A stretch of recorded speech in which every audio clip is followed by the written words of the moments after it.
Hello, Assalamu alaikum and welcome back to Your Property Show with me, Hasina Momtaz, and Cam Ali, who is a property investment expert as well as a trained accountant and mortgage advisor. And today we're answering your questions on buy-to-let properties. We've had a flood of questions, so don't miss your chance. Come through, call through to us, and Cam will answer your questions. The other thing I should mention is that the program will go up on YouTube within the next day or so. So make sure you go on to YouTube and you search for NTV Europe 838 and look for Your Property Show, and you can see some of the questions that we've already had. Now, one of the big things that's going to affect the market is the taxation changes coming in. So would you like to tell our viewers about what's happening and how it will affect them? Yes, I mean, we talked about the stamp duty, but on just general income tax purposes, there are some major changes. The interest relief is being reduced to 20%. So people who are on higher income, it will affect them quite significantly. What is it currently? So currently the whole interest is allowable expense and you get the full relief. So if you're a 40% taxpayer, you're getting relief at 40%. But that's been pulled back to 20%. So it doesn't kick in until across the board in 2017. So if you've got a few properties already and you have a decent job with a higher rate taxpayer, then it will definitely impact you. Then you could end up paying quite significant tax. So, but there are ways to mitigate it. I mean, we've been getting flood of people. That's where we need people like you who are tax experts. Yes. So I've been saying from my previous shows over 10 years now, said, look, we need to set up limited companies, and that's a very good way of saving tax. Again, we can discuss that in a separate show, completely focus on how to advantages of setting up limited companies and buying through that, and how to reduce your tax. And this is what's happening in the market at the moment. There's a flood of limited companies where people are setting up companies to acquire properties. It would have been a lot better had they done it earlier, but it's fine. You know, you have to move with the times, and that's what it is.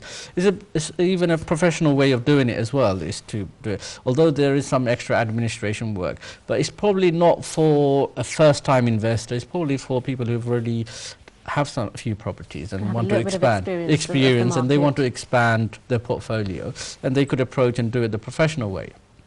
And the banks are also opening up to limited companies now, where in the past it was a little bit restricted on, and the rates were a little bit higher. And the last few weeks we're seeing the banks are changing their approach, and the rates are a lot more competitive.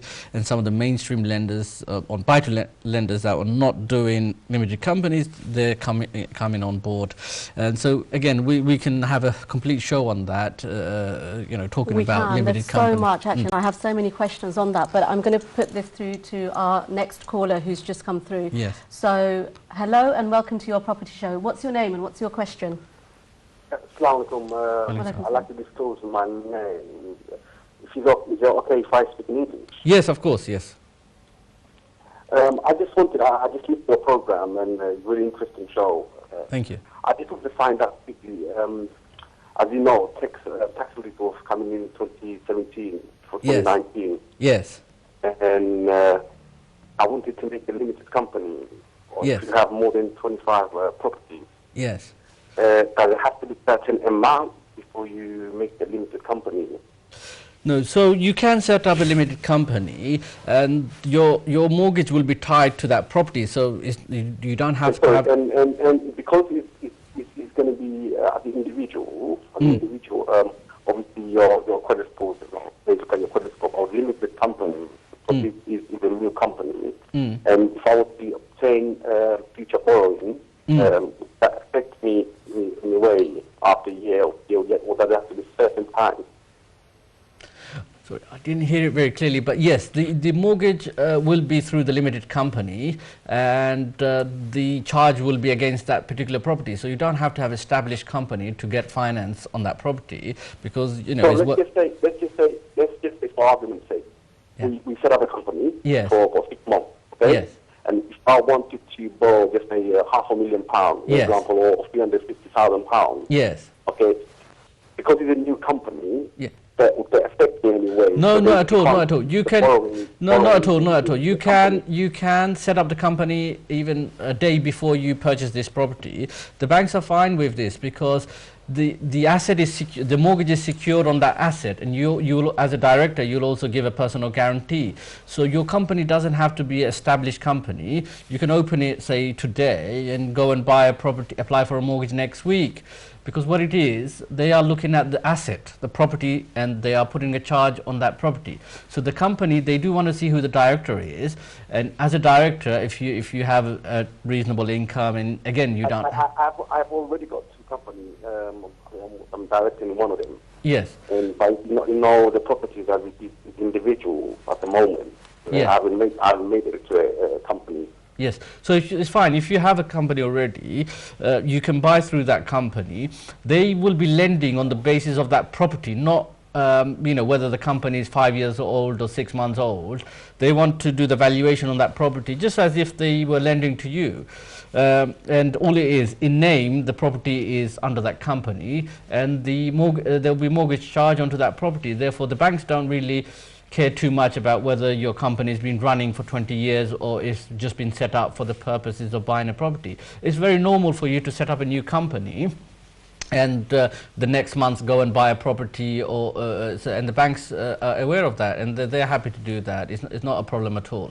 You could buy it through your existing company or simply set up a new company and do it. So yeah, I mean it's absolutely fine. And this is the new norm at the moment. We've been getting so many requests say, look, could we purchase through a limited company? And the banks are also changing the policies where the rates are becoming a lot more competitive for people who are acquiring property through a company. As you know, banks are really tidying things up. It's not easier, especially with my background, especially aging.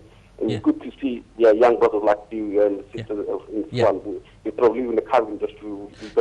Myself, I have several companies that I've been operating through. I've been buying properties through so many companies myself. Although I do buy under my personal name, and it's a very tax efficient way. And the banks lend. I mean, I have about good 10 different banks that lend to me because they're happy to. All your high street banks lend to limited companies. And like I said, you don't have to have established mature company in order to buy property. You can simply just set one up and go and buy property next week. I can't believe how quickly this hour's going, so I'm going to have to wrap that call up there. But what I would say to the brother is that Cam is available after the show because we're very quickly coming to the end of the show. So can you tell us which are the areas? We've got a minute to go. Yes. So give us which are the best areas to buy I've been predicting, I mean, I don't know about other regions, but certainly in and around London, I've been predicting Barking and Dagenham for the last few years. And there's been phenomenal capital growth on that. Newham, for instance, had a record 17% increase, the biggest in the whole country. And I've been tipping Stratford. Personally, myself, I've been investing in Stratford. It's one of the hot areas. So Barking and Dagenham still my favourite in terms of capital growth, as well as Stratford. Those areas, I mean, I'm familiar with, and I can tip those. And then the Crossrail, where the Crossrails are going, that's already had a good increase or capital growth. But I think is that exhausted now, or are people? Is there still a chance to make? There's still a chance to make, but you've got to look out for where possibly there's new shopping centres, regeneration areas, and the fringes of those. If you can get in at the right time, you're bound to get good capital growth. So East London is still growing. East London's fantastic. We're getting people from West London to come to East London. Our time is up. So I can't believe how quickly this has gone. So we've come to the end of our first edition of Your Property Show, and we're going to be on monthly. But if you guys keep calling in, we might do it more often. So keep calling in. Thank you for joining me, Hasina Momtaz, and Cam Ali, and we'll see you next time. Assalamu alaikum.